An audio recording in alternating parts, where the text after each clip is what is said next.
Hi, it's Andy Lockwood. Now we're going to talk about the college interview. How important is the college interview, and how do you make sure you don't blow it? Well, college interview is not important per se in terms of what comes out of your mouth.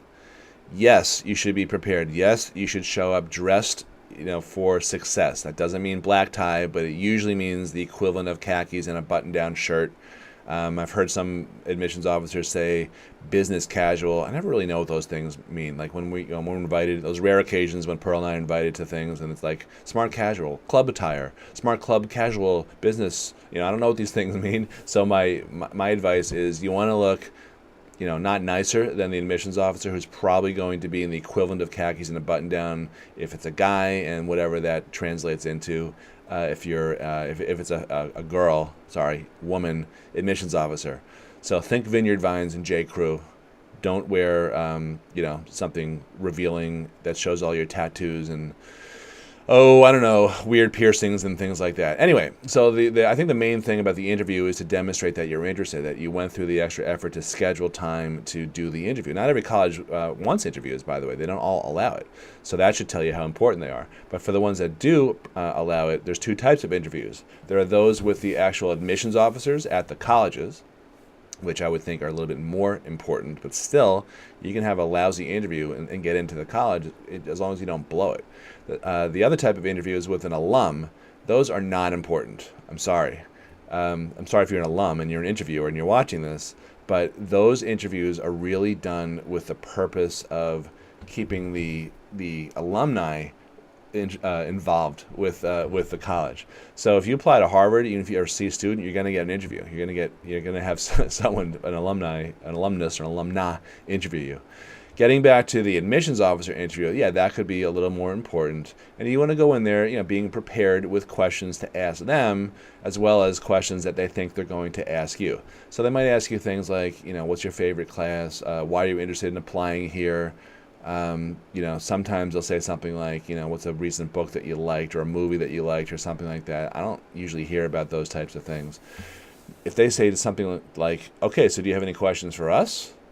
You don't want to be there like, no. Or, how can I get a fake ID quickly? What bars don't proof or card me? Those types. Don't ask those types of questions. But I think you can ask anything that is not patently obvious on the website that you're interested in. I would ask. One of my favorite questions. I'll just say this right now. One of my favorite questions, and it takes a little bit of cojones to do this, but I think it's a fair question, is I would say something like, I have been looking around at colleges, websites, brochures, and all this stuff, and I have to tell you, I'm very impressed with your college, whatever that is. But to be totally candid, a lot of these schools seem to have interchangeable marketing. It all kind of blends in. So how would you say that College X is different than some of the other schools that kids typically also take a look at when they're going on college tours? The reason I like that question is because it shifts the balance of power, so to speak. So now you're in the driver's seat. You're getting them to sell you instead of you being all nervous and trying to prove that you're the greatest candidate to apply there, since the last president's daughter who applied there, or son who applied there.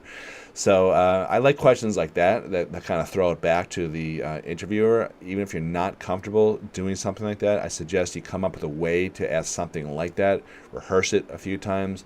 The other thing I'll say, the last thing I guess I'll say, is that you shouldn't over-prepare. I know that may be falling on deaf ears if you're a competitive kid, or you're a parent and you're a competitive helicopter parent, but you don't want to appear stilted or not relaxed. It's very hard, to pull that off. But chances are, if you spend a lot of time prepping for the interview, you'll use maybe 10% of the stuff that you prep for, because the interview is going to be very casual. And it might be a little fun, actually, and it won't be anywhere near as stressful as you might imagine. Oh, okay, let me give my final tip. Why don't you do this? If you are the nervous type and you just don't know what to expect, book an interview at the local college that you're not even considering applying to, and just do that. Don't even prepare for it, just have the interview. And you know what? You'll get it over with, and then when you have your real interview, it won't be the first time, so you'll know more what to expect. Okay. Callous? Yes, but my first loyalty is to you. Your first loyalty should be your family. So, get over it. Okay. Thanks a lot for watching. If you want to talk to me one-on-one about your personal college plan, even if you do not have a college plan yet, book a college strategy session. Buttons right here on this page. This is Andy Lockwood. Bye-bye.